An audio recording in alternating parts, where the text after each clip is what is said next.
Y continuando este 19 de septiembre, me meto con el primer tramo de Noblex. Noblex nace en el fondo de la peluquería de mi abuelo Sebastián. Él tenía peluquería, barbería y vendía billetes de lotería. Tenía esos clásicos cilindros con la cinta sin fin eh, que giraba para avisar que ahí había una peluquería. Tenía las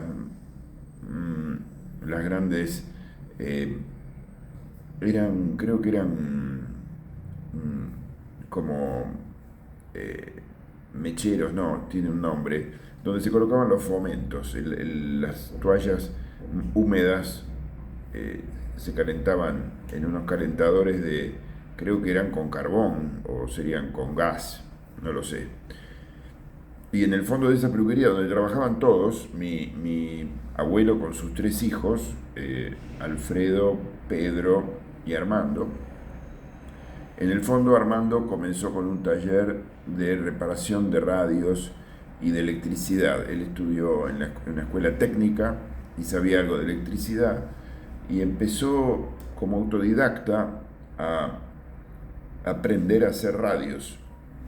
Iba a la casa Aceto y había otras casas que vendían componentes para armar radios, válvulas y muebles de madera. Y él compraba el mueble de madera, compraba las válvulas y armaba la radio. Eh, Más atrás, si vamos al origen de esto, mi tío Armando me cuenta que su pasión por las radios nació por un novio de mi tía Ramona, su hermana mayor. La hermana mayor estaba saliendo con un señor y le regaló este señor a Ramona una radio a galena. Eh, Armando, como muy curioso que se ve que era, se pasaba horas desarmando la radio a galena y volviéndola a armar. La radio a galena era como una piedra, como de mica creo que era, y se colocaba un electrodo, un palito con el cual se generaba una onda y a partir de ahí se escuchaba algo. En general, no sé bien qué transmisiones se agarraban, pero había muy pocas en la época. Estamos hablando seguramente de la década a ver, del 30, 1930 sería, o antes. Bueno, y ahí nace su pasión por la radio. Ese negocio luego dejó de ser peluquería, la peluquería se mudó y se convirtió en el primer taller de Noblex, donde se producían y se arreglaban radios a válvula. Esto fue creciendo. Hacían tareas de electricidad. Pedro, creo que era electricista. Mi padre, después de un intento fallido de hacerse peluquero de mujeres, porque tenía un amigo peluquero de señoras, y le dijo, mira, la peluquería de mujeres rinde mucho más que las peluquerías de hombres, que esto sigue siendo así en la actualidad, donde un corte de pelo de hombre sale la décima parte de lo que gasta una mujer en una peluquería que se hace otros servicios, ¿no? De colores, fundamentalmente color de pelo y permanentes y cosas, otros temas de belleza. Y dice que fue a tomar clases con este amigo a la peluquería de mujeres y lo que le pasó fue que tuvo una alergia brutal en las manos por la tintura. Y dijo, no, yo no puedo trabajar con esta alergia a los productos químicos. Así que volvió a la peluquería. Pero luego mi tío, que empezó a crecer, lo llamó a mi padre a que lo ayudara a manejar los números. Tenían en aquel entonces libretas de hule negras, que yo llegué a ver alguna, eran el de hule porque la tapa era un hule negro y cuadernos que eran medios cuadriculados algunos o rayados. Y ahí anotaban con lápiz de grafito las cuentas. Eh, bueno, esto fue creciendo. Hay un hito, una anécdota que cuenta mi tío Armando que yo creo que hay que recatarla eh, increíblemente no hay nadie que la pueda refrendar o contar más detalles. Ellos fabricaban, mi tío en un momento empezó a fabricar unas 10 radios por semana.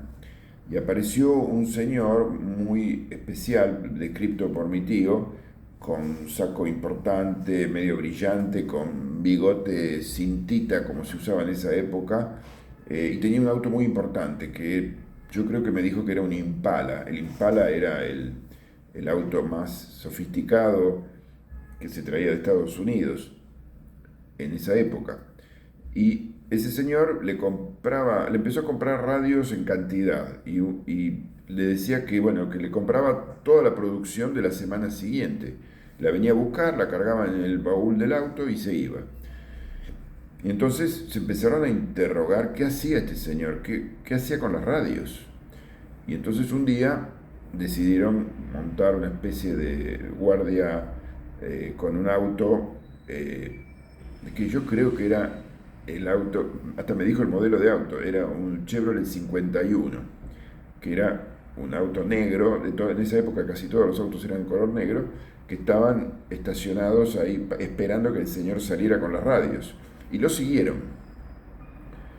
Y ahí se dieron cuenta que este señor llevaba las radios a la casa de empeños que funcionaba en el Banco Municipal.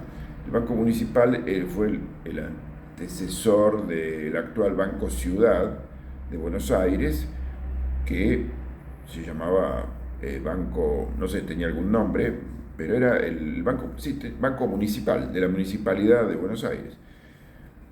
Y allí se llevaban, gente llevaba sus objetos a empeñarlos. En general eran la gente que estaba mal económicamente, tenía algún desfasaje financiero, como se dice técnicamente ahora, y llevaban sus relojes, sus alhajas o anillitos de oro, cualquier cosa, y objetos que podían ser electrodomésticos o lo que fuera.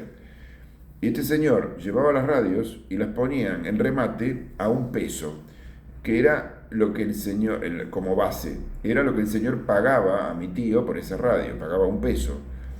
Por lo tanto, cuando la remataban, como la remataban a un 50 o un 100% más, $2, $3 o lo que fueran, el señor se llevaba la ganancia. Y así armaba la rueda. Entonces, bueno, decidieron en ese momento ser ellos los que iban a llevar las radios a remate. Y ahí mi tío empezó a fabricar más cantidad de radios y las llevaban a ponerlas en remate. Y con ese fue uno de los aciertos, de los tantos que tuvieron a lo largo de la historia de Noblex. Bueno, por el momento voy a parar acá y voy a ver cómo queda este video y voy a seguir un poco días próximos. Saludos.